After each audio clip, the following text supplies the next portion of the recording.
How you doing, everybody? Welcome to the TRW cast. This is our first episode, something new that we're starting up here at the Law Offices of Travis Walker. I want to introduce you to the man himself, Travis Walker. Thanks, man. Appreciate it. Yes, I'm sir. Travis Walker with the Law Offices of Travis R. Walker.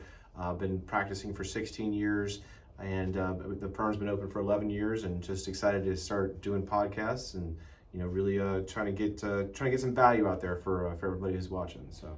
We want to grow in any way possible, be able to reach all crowds, all ages, to be able to just spread information with you guys. So we have a list of questions. This is our first podcast, just an intro to introduce you guys to him and what this is here at the firm. So the first question I have for you today is, what made you decide to become a lawyer, and how did you get started in your legal career? Oh, that's a great question, and I've always enjoyed being around lawyers. I think that they think very well. They have a logical way of doing it. When I was 20 years old, I ran for city council, and then I met a number of lawyers through that process. And not only did they have a way of thinking, but they were also very community minded. They were trying to find ways to give back to their community. So I found that it was an occupation that challenged me mentally, but then also provided some opportunities to give back to the community. And I got started in the legal career because I met some of those people running for city council, and one of them ended up becoming my mentor. His name was Bobby Klein. He's no longer with us, but he was a very great guy, very nice guy, very civic minded, and he helped me get into law school and helped me through some of those steps. Okay, interesting, because I know for me personally, this is the first law firm that I've worked at, so it's interesting to hear, especially with you being the founder, how you started and Sure. where you are today. The second question we have today is, can you give us an overview of your area of expertise and the types of cases you typically handle? So, I mean, here at the Law Offices of Travis Walker, we do handle a number of different practice areas, but that's because we have a number of lawyers. Right now, we have about 6 lawyers on staff, and each one kind of goes into its own practice area, an inch wide and a mile deep. I primarily practice, real estate, trust, and family law. There's other lawyers who practice, criminal law or business law or personal injury law. Trust and estate litigation. We cover that across the board. So we're able to do that, and so that's my primary expertise. And those typical cases such as divorce or trust litigation, that's a lot of what I handle. Okay, good to know. Good to know. Your next question for the day is, what do you think are some of the biggest challenges facing the legal industry today, and how do you see these challenges being addressed in the future? Yeah, I think that there's a big influx of private equity money into the law firm space. Some of the other states are allowing for private ownership of law firms. I think that's a big, huge thing on the horizon. I don't think Florida's going to do that anytime real soon, but I think that it's always something that's on the horizon. So the advancement of technology, the use of ChatGPT, the use of AI, I think is going to be a big challenge for a lot of lawyers to kind of, they're going to have to embrace what's coming, and that's always a big part of it. And then the bar's ability to regulate attorneys with regards to those technologies, I think that's a major issue that needs to be addressed here in the future. Okay, why do you feel like law firms need to start getting used to ChatGPT, and what exactly is that? So ChatGPT is like an AI software that helps to, if you ask it and prompt it questions, it will provide content for you. So whether it's either marketing or some basic documents and that type of thing, it'll really help with those types of things. So I think that the lawyers have to understand that type of AI is coming. So some of the basic things can be done more and more by artificial intelligence. So some of the more basic work that lawyers do may be replaced by artificial intelligence, and they just have to be prepared for it.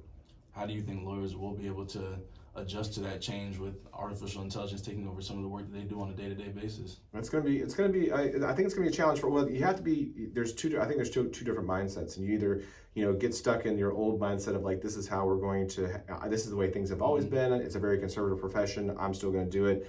But if you don't, it's kind of like evolution. If you don't evolve with the time, you're going to get stuck. And I think that those lawyers who really embrace the technology, which is what we do here at the Law Office of Travis Walker, we really embrace the technology and opportunities because it provides more services and more opportunities to give back to our clients.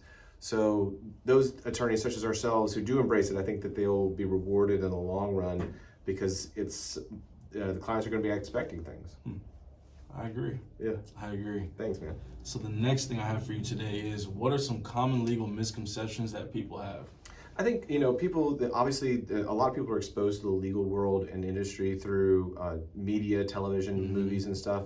And so there's always like this expectation of like a huge dramatic courtroom scene, or basically being able to take somebody completely to the cleaners and wipe them out and everything else like that. But the judges, they use scales as a metaphor for a reason, which is you're constantly kind of weighing things out if you're a judge. So I think there's a major misconception that courtrooms are huge dramatic scenes. They're not. That the legal field is a huge dramatic place, and it's not. And that also, a lot of times, like you're going in to win, and sometimes you do, and sometimes we win big for our clients, and we work hard to win big for our clients. But sometimes the best option is to be conciliatory and mediate, identify some of the weaker points, and then not necessarily go all the way to trial if it's not in everyone's best interest. I think that's one of the best things I've learned about being here, because obviously I watch a lot of lawyer TV shows, Sure. and it's not like what it is on TV when you actually get into the office and you're able to experience and meet with the legal teams and have specific conversations on cases, and you see how a case in a TV show will take 2 months versus in reality it'll take 8 months.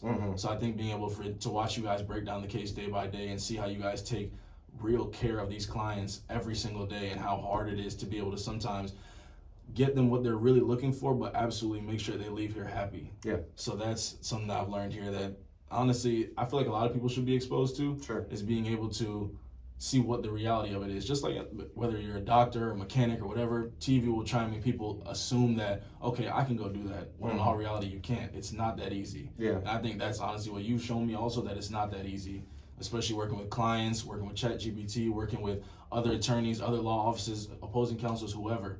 I think especially what I've learned here is just watching you guys that it's hard on a day-to-day. It's not as easy as TV makes it seem. It is a bit of a challenge, but one of the big things here is we do this because we really feel as though we're able to provide a service to our clients. And I always go over what, how, and why. And the what that we do here at the law office of Travis R. Walker is we provide legal services. How do we do it? We do it by providing aggressive, solid, and compassionate advocacy and representation.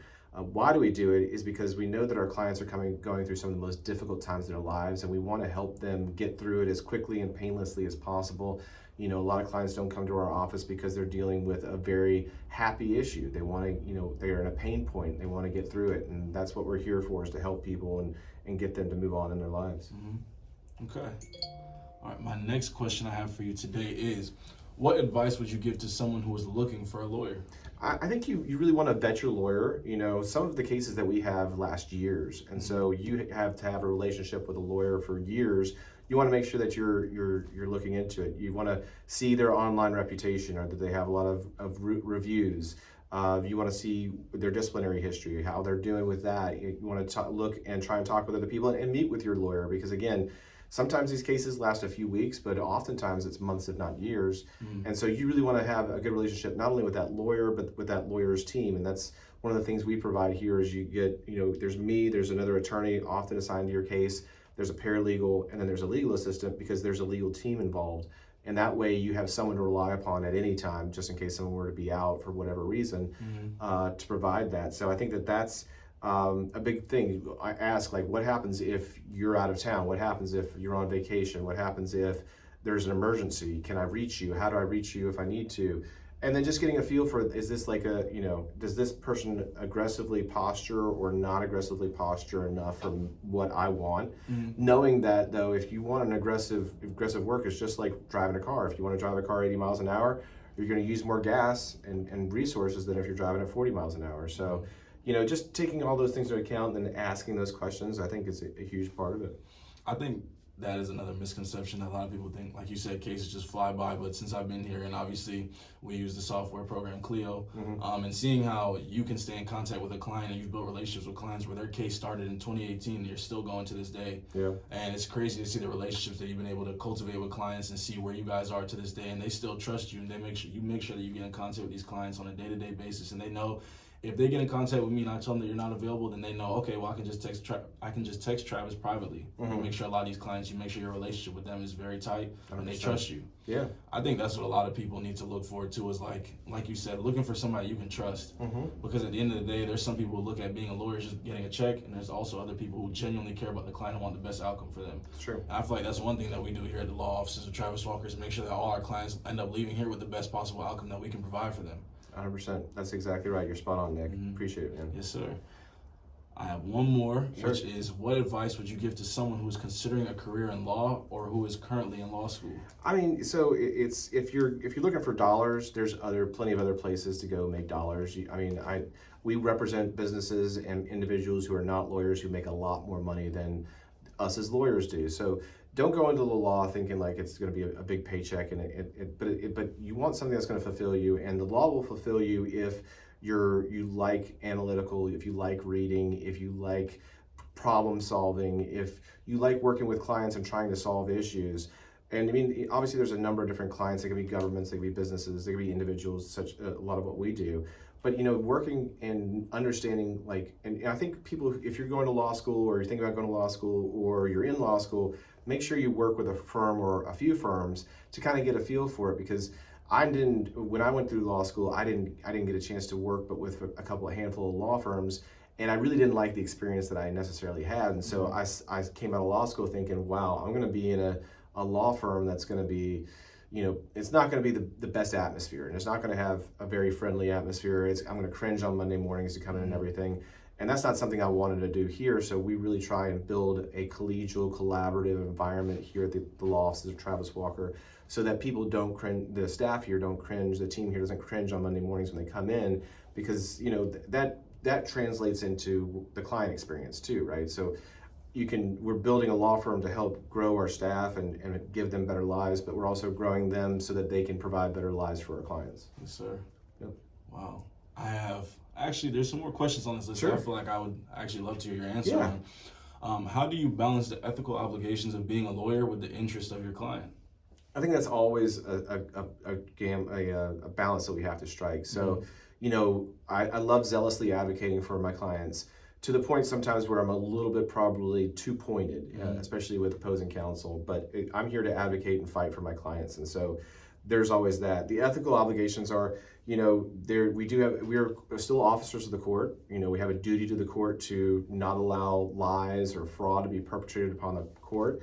We have a duty to make sure that the ethical rules of being a lawyer are being followed, and there's conflicts of interests, and the client wants us to do something that's borderline unethical. We're gonna have to have a conversation and a talk and be like, look, I'd love to help you out with what you're dealing with, but however, this is not going to be good for any of us. And the ethical rules are not there just to slow play clients. It's there to just make a better legal system. So it's having those candid, challenging conversations sometimes with clients of like, I'd love to help you out with this, however, it's not going to work out. Okay. Yeah. How often do you get the client that's giving you as much pushback as possible? And that's a lot of times people don't get involved in the legal system because they are the easiest people to get along with. Sometimes there's difficult, challenging personalities, and so you do have clients who will push the envelope a lot because they want what they want, or that's kind of their history, is they have that personality. So, you deal with a number of, sometimes you have the most easygoing, almost too easygoing clients, and you're like, okay, we need to make sure that you're taken care of, and so we're going to push you along and get you the best deal possible. I know you don't want to be aggressive, but we're going to have to be a little bit more aggressive, because I know once you get to the other side of this case, particularly like in a divorce, like you're going to want some more certainty and stability. However, the other side of that is like the divorces where there's nothing really wrong, but like they want like 100% time sharing. They don't, with the kids, they don't want the other side to have any influence with the children and everything. And absent some really bad circumstances, they're going to at least be somewhat involved with the kids' lives. And it's like, okay, well, I know you hate your spouse or your ex-spouse or whatever, but that's not going to change things in the judge's eyes. The other thing that often the judges we talk about is the judges see some of the worst of the world. So like what sometimes my clients think of as abuse, maybe abuse in our eyes, and I think it's a terrible thing, but the judges, having seen some kid who's being sexually abused or had, been whipped with an electrical cord, or, the worst of the worst, it's like all a comparison, right? And so sometimes it's difficult to get the clients to come around to that, because maybe their experience isn't what the real world is sometimes. Yeah, because I feel like they look at it from a standpoint of, you don't know what that experience did to me, how it affected me personally. Yep. So they look at the judge, and they often judge the judge, because they're saying, how could you possibly look at my case and say that like what I'm saying is not just, 100%. what I'm saying isn't true, or that it didn't genuinely affect me and who I am. So that is very interesting, honestly, because I always wonder that, like, at all times, even like this, like I said, this is my first law firm, but before this, I've worked on numerous of places, but one thing that people would always ask me in my last job, I worked at Nike, and they would always we worked at a smaller store, so we were only allowed to sell a certain amount of product to the client because we had to make sure that we had enough for everybody. And clients would literally come in and cuss us out and cause a bunch of problems because we weren't able to give them what they wanted. So I would literally have to go to clients and pull them to the side and be like, if you come back tomorrow, we might have this for you. I can possibly do this for you, just to make sure that they leave the door happy and they're coming back in, and they'll also bring more people with them. Sure. And that's what I've noticed too with the firm, is that whenever someone leaves the door and they're happy, another person comes in right behind them because they were referred. And I've realized also working here how important referrals are on a day-to-day basis, and how important those leads are that we get here. Yeah, 100%. Honestly. Yeah, developing those client relationships is huge, and trying to, again, people aren't always going to be completely happy with the outcome that they have. However, we're going to try and work our best to get them there. Okay. All right, this is my last one for you. How do you see the future of law evolving in the next 5 to 10 years? I think there's going to be more lawyers. I think there's going to be, as the population grows, particularly here in Florida, I think you're going to find more lawyers. I think that the upper echelon, the more lawyers evolve, the more they educate themselves, the better they get. Those lawyers are going to be much more highly rewarded than those who are like just basically kind of just shuffling along and everything. I think that the difference between the good lawyers and the excellent lawyers, and the difference between the excellent lawyers and the outstanding lawyers, is going to get even more and more pronounced because of the volume of what's going on. So I think I see that being a growth of the lawyers that are here, but also a larger difference between the really great lawyers and the less so great lawyers. Okay.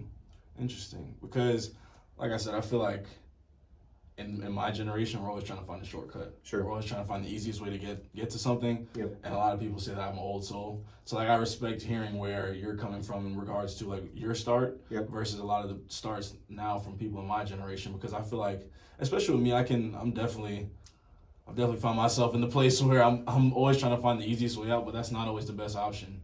Yeah. And you have to take the long route sometimes to get to where you want to be. And I think that is what this podcast, and I feel like what we're trying to express to you guys is, I want Travis to be able to have this platform to be able to express to you guys how he got to where he is, and just for you guys to see if you can take something from this. Every time we have an episode, I want someone to walk away with something from these episodes. But that is all I have for you today. I appreciate it. I will definitely, I look forward to doing more of these because we want to provide more value. Hopefully people, will listen in and get something out of it so that they can take away and say, hey, maybe that helps me understand the legal world a little bit better, or I have this legal issue, and if we start doing deep dives into different legal issues, that kind of helps me understand my legal issue, at least from a different perspective. Because, I tell my clients all the time, there's 9 Supreme Court justices for a reason, and that's because all those Supreme Court justices see the law differently. And so lawyers see things differently, judges see things differently, mediators see things differently. So I think this is a great forum for us and venue to talk about this. Yes, sir. This is something new that we're starting up. Obviously, it won't always look like this. Every week is going to be something different. We're going to bring guests on here. We're going to try all different things to try and push this podcast out there to reach all audiences. We ask you guys to please continue to tune in. We're going to put this on our YouTube channel at The Law Offices of Travis Walker. And you can find us on all social media at The Law Offices of Travis Walker. I want to thank you for joining this episode today. Man. And look forward to it. And I guess we ask them to subscribe or like or whatever. Yeah, like, subscribe, comment, do whatever you possibly can. Share, get this out there to as many people as you possibly can. We want to thank you for tuning in today. Thanks so much. Have a great day.